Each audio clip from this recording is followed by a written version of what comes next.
One morning I awoke feeling strange. My mind blank, my surroundings unfamiliar. No memory of the night before. I tested my legs, they were shaky but seemed to function. I walked outside and was blinded by the sun, which seemed unusually penetrating. I tripped over a garden hose, skinning the flesh from my hands, yet felt no pain. Out the gate and down the street I staggered with no direction, only a sense that I was following a strange new smell. Past the bakery, past the pub and that place that does really great spanakopita, until I came upon a girl who seemed to me unusually succulent. I glanced past her thighs, her ass belly, registered her firm breasts, never saw the blue of her eyes. My attention focused on the top of her head, and I spoke the first word I had all day. I half expected it to be brains. Such was my demented state, but the word that passed my lips was not brains nor blood, but roots. I was filled with disgust. Her roots were appalling. She was barely a blonde anymore, and the split ends, oh mercy! Her cut had been performed clearly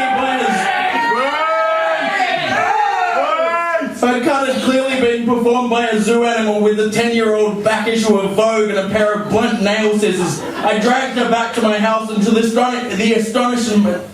astonishment of my housemates who were breakfasting peacefully, I hurled her into the bathroom ranting that I didn't know what the hell I was supposed to do with this mess, and all that was left was to give her a fucking bob in the current style of Katie Holmes, who is not nearly as fabulous as she once was, but desperate times do call for desperate measures. I raised my scissors aloft, and I cut until my craving had passed, and she had something you could call a style. And as she ran for the door, I said, "Darling, that'll be $70, which she paid with shaking hands and ashen face. And then I knew what I had become. Somewhere in the dead of night, I had been attacked by a band of zombie hair artistes who had eaten the part of my brain that allowed me to deal with the fact that some people have bad dye jobs and styles that are just a little bit too last season, yeah?"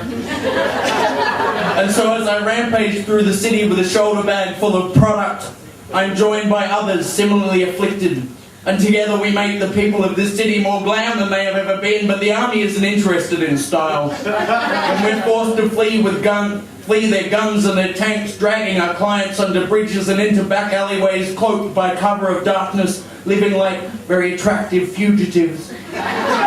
Eternal torment and damnation. In time we escaped to the outer suburbs and on to Queensland, where our work would begin in earnest. If we get caught, we're shot on sight. The Queensland police force care even less about hair than the army did. And the moral of all of this, if there is a moral, is simply help yourself or we'll help you. Treat yourself at least every 6 weeks and you will have nothing to fear. But all the armies in the world will not stop us. And Kevin Rudd, God help you, every zombie hairdresser in the country fucking knows where you